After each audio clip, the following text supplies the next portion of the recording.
को भी हम शॉर्टकट में ही समझेंगे ज़्यादा हाई फाई।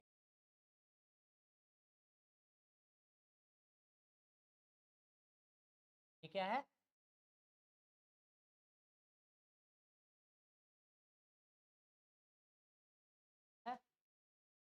Pumped storage. इसमें बोला जा रहा है कि जैसे इसमें होता क्या, नए बच्चे परेशान नहीं हो रहे हैं ना? ठीक लग रहा है ना? ये दिक्कत हो रही है? ठीक है कि छोड़ दिया जाए, ब्रेक दे दिया जाए, थोड़ी देर में दे। होता क्या है कि जैसे हाइडल पावर प्लांट होता है, काम कैसे करता है? एक वाटरफॉल सुने हैं? वाटरफॉल में क्या होता है, ऊपर से पानी झर झर झर गिर रहा है, वो नेचुरल होता है। तो जब आप वाटरफॉल के नीचे ऐसे खड़े होइएगा तो प्रेशर लगेगा, लगेगा कि नहीं? कोई ऐसा चीज़ है फोर्स जैसा, अगर उसके नीचे पंखा रख दिया जाए तो वो घूमना शुरू कर देगा। ये हो गया नेचुरल। और जहाँ नेचुरल नहीं है वहाँ, तो वाटरफॉल के नीचे अगर टरबाइन हम लगा देते हैं, फॉर एग्जांपल हुंडरू फॉल में टरबाइन लगा दिए, तो बरसात में तो ठीक ठाक बिजली उत्पन्न हो रहा है। टरबाइन घुमा मतलब क्या? मैकेनिकल एनर्जी को इलेक्ट्रिकल में कन्वर्ट करते हैं। मैकेनिकल को जो इलेक्ट्रिकल में कन्वर्ट करता है उसको क्या बोलते हैं?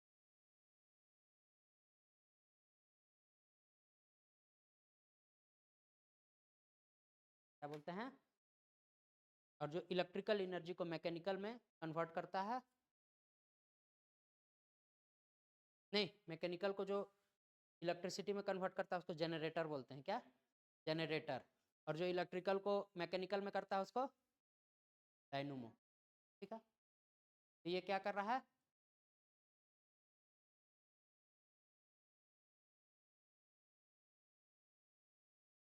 तो इसमें टरबाइन लगा हुआ है। क्या लगा हुआ है? टरबाइन। जो कैसा एक्ट कर रहा है? जनरेटर। कैसा? जनरेटर। समझ में आया? जनरेटर। जनरेटर क्या? तब वो क्या करता है? बिजली देता है। इसे समझ आए, मैकेनिकल एनर्जी दे रहे तो वो बिजली दे रहा है, ठीक ना? फ्यूल वगैरह लगता है अलग बात है, लेकिन हम मैकेनिकल एनर्जी से भी इलेक्ट्रिसिटी डाल सकते हैं। ठीक है, तो इसके लिए हम क्या करेंगे? अपर रिजर्वायर बनाएंगे, कहीं ऊंचे जगह पे एक रिजर्वायर बनाएंगे और वहां से पानी को गिराएंगे। यहाँ बना दिए, यहाँ से पानी को गिराएं, और बीच में लगा दिए टरबाइन। टरबाइन बोले तो पंखा, टरबाइन बोले तो पंखा घूम रहा है। पंखा घूमेगा, मैकेनिकल एनर्जी जनरेट हुआ, और मैकेनिकल एनर्जी को हम जनरेटर से क्या बना सकते हैं? Electrical energy. और वो इलेक्ट्रिकल एनर्जी ग्रिड वगैरह में जाके आपके घर तक। ठीक है, क्या एनर्जी का तो ये डिमांड होता है वो सेम होता है, ज़्यादा हो सकता है, कभी कम हो सकता है। कम होगा, क्या कर दिया जाएगा? आपके घर की लाइन को काट दिया गया।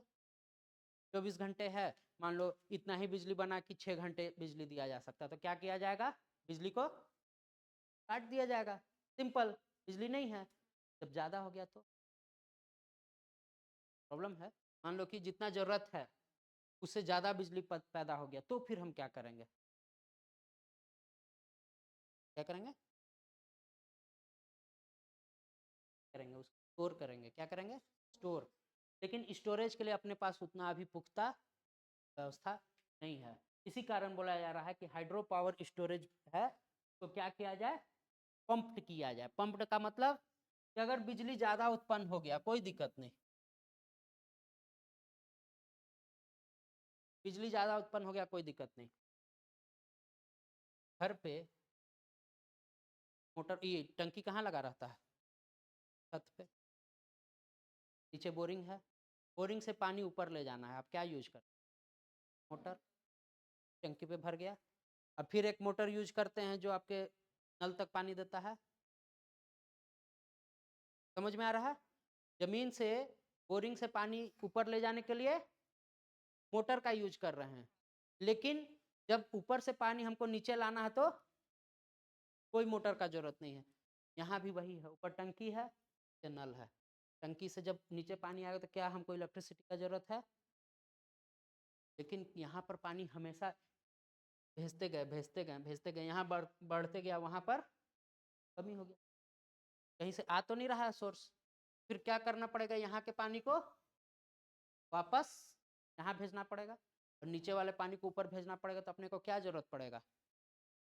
मोटर या इलेक्ट्रिसिटी का जरूरत पड़ेगा। तो क्या हम जो एक्स्ट्रा बिजली निकल रहा है उसको हम यूज करके इसी रास्ते बढ़ा सकते,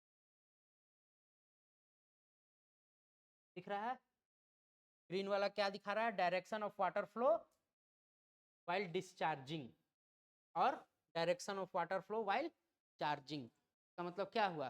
कोई भी चीज ऊपर से नीचे आ रहा है पंप में, उसको क्या बोलेंगे? डिस्चार्ज। क्या बोलेंगे? डिस्चार्ज। और जब ऊपर जाएगा तो उसको क्या बोलेंगे? चार्ज। समझ में आया? उस बिजली का यूज हम कहाँ कर सकते हैं? Charging the reservoir. Charging the reservoir का मतलब नीचे वाला पानी को ऊपर। कोई हाई फाई नहीं है। चार्जिंग, अगर मान लीजिए आ गया कि हम लोग बिजली का यूज उसको चार्जिंग में करेंगे तो मतलब क्या? चार्ज। फोन चार्ज नहीं, क्या? नीचे वाले पानी को उठा के, वही सब चीज लिखा हुआ है।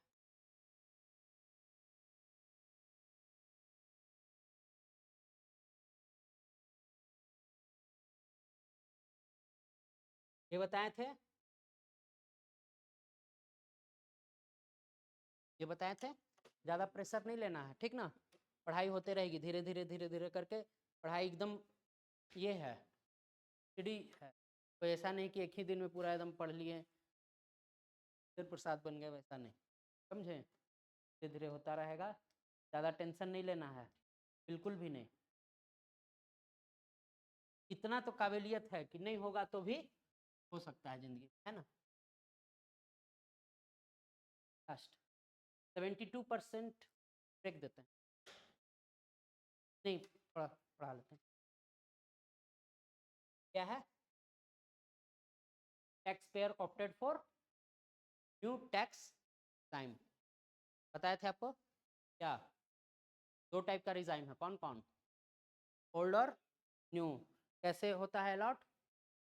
आपसे पूछा जाता है, पूछा जाता है टैक्स भरने के टाइम, आप ओल्ड टैक्स रिजिम में टैक्स भरिएगा या न्यू टैक्स रिजिम में फॉर्म भरिए।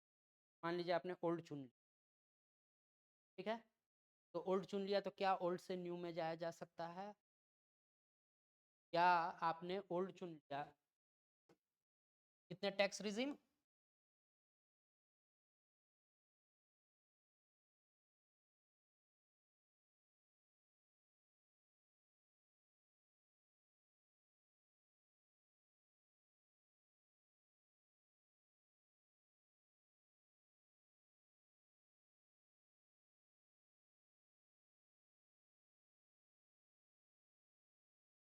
टैक्स रिजिम तो एक एक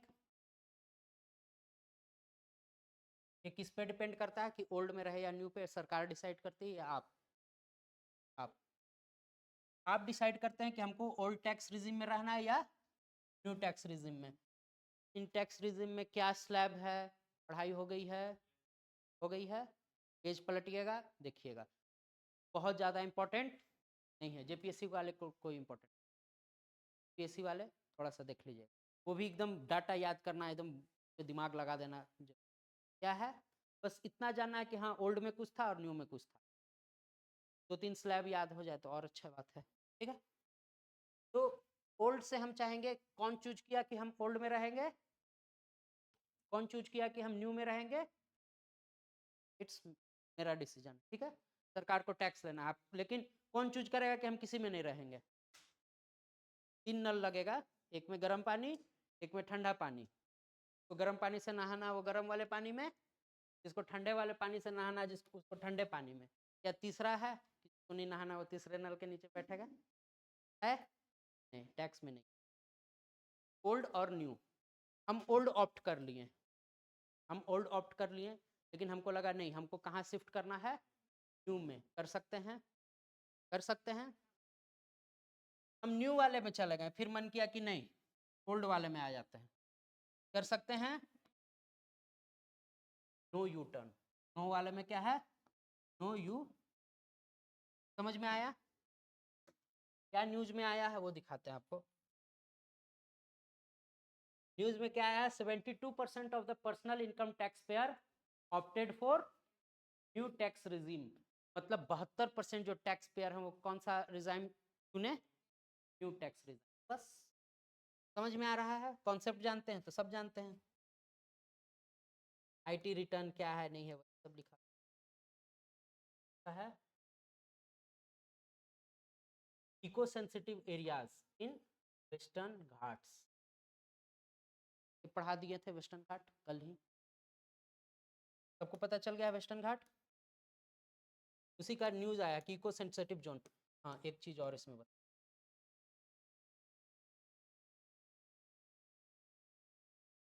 इको सेंसिटिव जोन क्या होता है, ठीक है। कल जितना वेस्टर्न घाट पढ़े थे आप नहीं पढ़े थे, दोस्तों से पूछिएगा, नहीं समझ में आएगा तो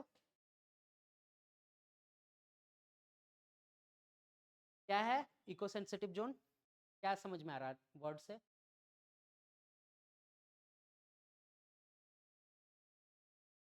जैसे नहीं बोलते हैं बच्चे का इनसेंसिटिव, मतलब क्या हो, ज़्यादा उसको छेड़छाड़ नहीं करना है, वैसा ही इको सेंसिटिव जोन मतलब इकोलॉजिकल सेंसिटिव है। अगर ह्यूमन एक्टिविटी वहाँ ज़्यादा होता है तो किसको अफेक्ट करेगा, एनिमल्स को, वहाँ के एनिमल्स को। फॉर एग्जाम्पल मान लीजिए कि आप इस एरिया में रहते हैं, वहाँ इको सेंसिटिव जोन बना दिया गया, का मतलब अगर उस एरिया में ज़्यादा छेड़छाड़ होगा तो वहाँ जो चीज़ है उसको इफेक्ट नुकसान पहुँचेगा। सबसे बड़ा एग्जाम्पल आप ताजमहल को ले लेते हैं। ताजमहल आप जान रहे हैं उसका चमक खराब हो रहा है, कारण पॉल्यूशन, एसिड रेन वगैरह।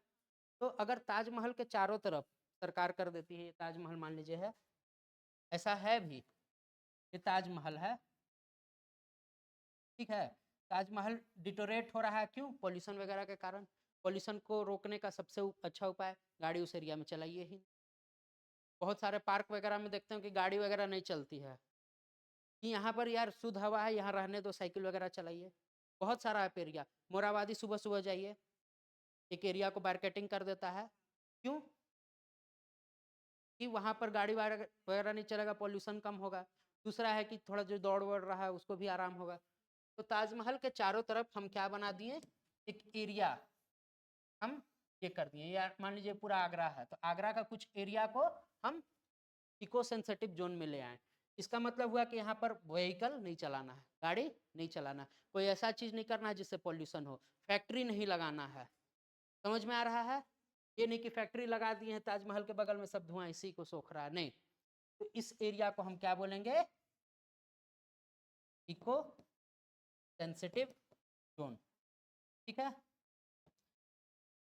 ताजमहल की जगह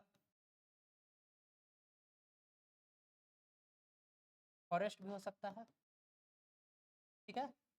ताजमहल की जगह फॉरेस्ट भी हो सकता है, क्या ऐसे फॉरेस्ट है जिनके बाहर इको,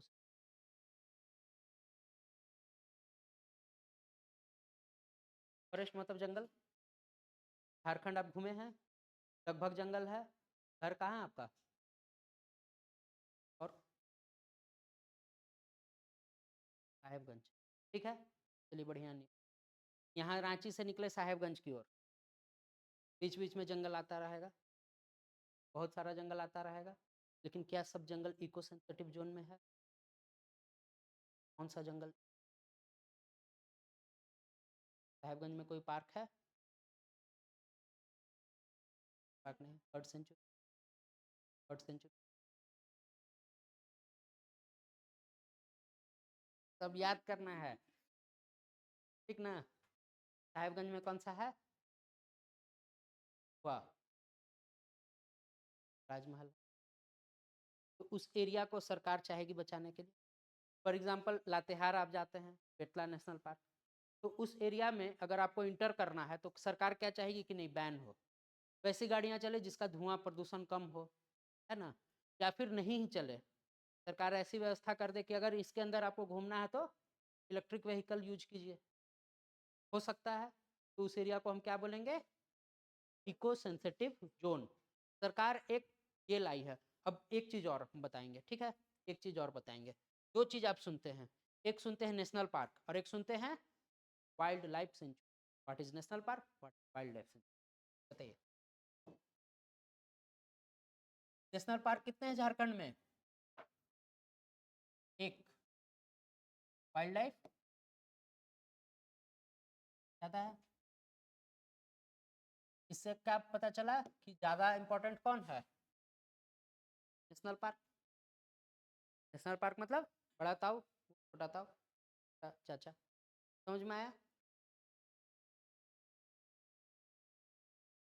नेशनल पार्क और वाइल्ड लाइफ सेंचुरी में देखिए दोनों में जानवर रहते हैं, दोनों में जानवर को संरक्षण किया जाता है, लेकिन नेशनल पार्क में है कि cutting of tree not allowed, cutting of tree not allowed, cutting of tree allowed with partially. कैसा? पार्शियल, पार्शियल अलाउड है लेकिन विथ परमिशन। पहला चीज पता चला। नेशनल पार्क को ज्यादा क्यों संरक्षित, मतलब दालमा जो है, अगर दालमा को नेशनल पार्क बना दिया जाए तो क्या होगा, वहां पर जो ट्री वगैरह जो परमिशन से कट कर सकता है वो रोक दिया जाएगा, स्ट्रिक्ट हो जाएगा, स्ट्रिक्ट। दूसरा ग्रेजिंग। ग्रेजिंग जानते हैं, भेड़ बकरी गाय चराने ले गया, ठीक है, क्या नेशनल पार्क में ले जा सकता है?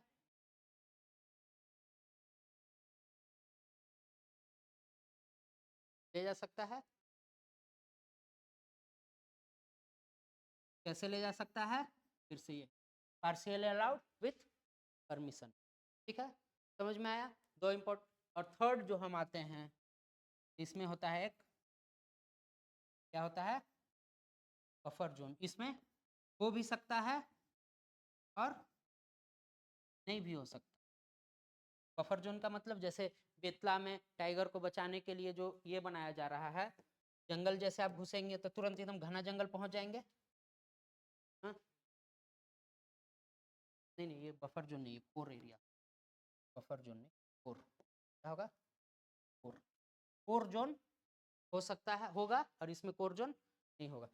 जैसे हम आते हैं जंगल में, जंगल घुसे, जंगल गाड़ी से जंगल घुस रहे, पहले क्या देखे हम? थोड़ा थोड़ा पेड़ वगैरह आया, फिर ज्यादा घना, फिर ज्यादा घना, फिर ज्यादा घना। अंदर जाते जाएंगे पहले आपको बंदर वंदर मिलेगा, फिर हिरन मिलेगा, फिर बारहसिंघा सांड वगैरह मिलेगा, और उसके अंदर जाएंगे तो बाघ शेर वगैरह मिलेगा। 4 एरिया हम देखते हैं। पहला को क्या बोलेंगे? क्या बोलेंगे? ग्रेजलैंड, चारागाह। उसके अंदर, के अंदर बफर जोन, और उसके अंदर कोर एरिया।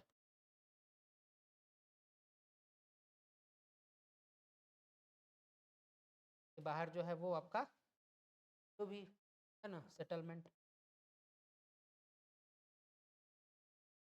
आपका गांव है, गांव से अंदर घुसते गए तो पहले क्या आया? चारागाह, जिसमें चराया जा सकता है, ये चारागाह, ठीक है। तो आप क्या समझ रहे हैं कि जो मेरा वाइल्ड लाइफ सेंचुरी है उसमें रेस्ट्रिक्शन कहाँ से है? इस वाले एरिया से, मतलब ये वाला एरिया से आपको रेस्ट्रिक्ट किया जाता है कि इसके अंदर नहीं जाना है। और नेशनल पार्क में, समझ में आया दोनों में अंतर? ठीक है, चारागाह में भी घुसने की परमिशन नहीं है। टूरिज्म को दिया जाता है, अलग बात है, वो रेंजर वगैरह क्या है, एक्सेप्शन है, लेकिन तो कॉन्सेप्ट। कोर एरिया में कौन रहेंगे? वाइल्डेस्ट एनिमल, बाघ हो गए, तेंदुआ हो गए, सब कोर एरिया में रहेगा। और जैसे जैसे बाहर हम निकलते जाएंगे जानवर कम जाएंगे। समझ में आया? अब हम बता रहे हैं, ठीक है। वाइल्ड लाइफ सेंचुरी होगा तो कहाँ? Buffer zone. और ये नेशनल पार्क है तो ग्रेजलैंड। क्या है इसका? बाउंड्री। बाउंड्री समझ में आ रहा है? अब इको सेंसिटिव जोन आप जो पूछ रहे चाहते हैं, ठीक है। सरकार बोल रही है इको सेंसिटिव जोन बनाना है, यानी बचाना है। किसको बचाना है? नेशनल पार्क को बचाना है, वाइल्ड लाइफ सेंचुरी को बचाना है, ठीक है। सरकार रखी है 10 किलोमीटर का रेडियस। क्या रखी है? 10 किलोमीटर का रेडियस वाइल्ड लाइफ सेंचुरी के लिए। कहां से? बफर जोन से। कितना? 10 किलोमीटर। समझ में आया? क्या समझ में आया? बफर जोन से 10 किलोमीटर क्या ये बन गया? Eco sensitive zone. मतलब कहाँ से? बफर जोन से बाहर हम निकले 10 किलोमीटर, उस एरिया को क्या सरकार बोल रही है? इको सेंसिटिव जोन, जिसमें ग्रेसलैंड भी आ रहा है। किस कंडीशन में? वाइल्ड लाइफ सेंचुरी के कंडीशन में। और नेशनल पार्क के कंडीशन में थोड़ा सा आगे और बढ़ जाएगा। 10 किलोमीटर पहले हम यहाँ से ले रहे थे, अब यहाँ से लेंगे, और ये जो एरिया हो गया, ये इको सेंसिटिव जोन किसके लिए हो गया? नेशनल पार्क के लिए। समझ में आया? कोई ऐसा जिसको नहीं आया हो समझ में? ठीक है। कितना का रेडियस हमको लेना है? 10 किलोमीटर। कौन बोला ये? अब क्या? ठीक है, इसी पे न्यूज है। इको सेंसिटिव जोन हमको बनाना है। इको सेंसिटिव जोन बनाने से फायदा है कि नहीं है?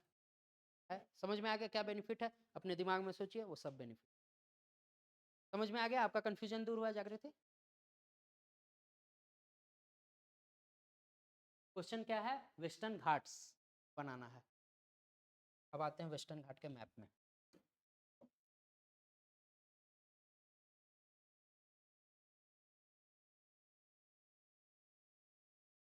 कोई ऐसा चीज जो नहीं समझ में आया पूछ लीजिए।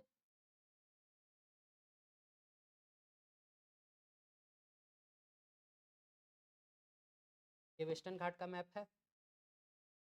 बहुत पतला है, नैरो है, है, बहुत दूर तक एरिया में है, लेकिन नैरो है। ठीक है। अब आते हैं हम केरला में। केरला में ढेर सारे नेशनल पार्क हैं। केरला में ढेर सारे नेशनल पार्क हैं, मान लो 4 5 6 7 जो है। ठीक है। अब बोला जा रहा है इको सेंसिटिव जोन बनाने के लिए। तो इको सेंसिटिव जोन मान लो 10 किलोमीटर। तो केरला वाला बोलता है कि इको सेंसिटिव जोन बनाएंगे तो मेरा तो सब एरिया इको सेंसिटिव जोन में चला जाएगा। तो हम सेटलमेंट कहाँ करेंगे? डेवलपमेंट के लिए जंगल चाहिए या इंडस्ट्री चाहिए? ज़्यादा क्या चाहिए? इंडस्ट्री चाहिए। ज़्यादा चाहिए कि बिजनेस पार्क आप बना रहे हैं, ज़्यादा से ज़्यादा शहरीकरण कर रहे हैं, दैट इज कॉल्ड डेवलपमेंट। तो बोल रहा है केरला कि हम सब में इको सेंसिटिव जोन बना के रख दें। और बहुत ऐसा स्टेट है जहाँ है ही नहीं जंगल, सब तो डेवलप करेगा, और केरला में यहाँ इको सेंसिटिव जोन केवल बन के रह जाए, क्या बात है? ये डिनाई कर रहा है। क्या कर रहा है? हम इको सेंसिटिव जोन नहीं बनाना चाहते हैं। समझ में आया? कोई ऐसा बात जो नहीं समझ में आया हो? समझ गए?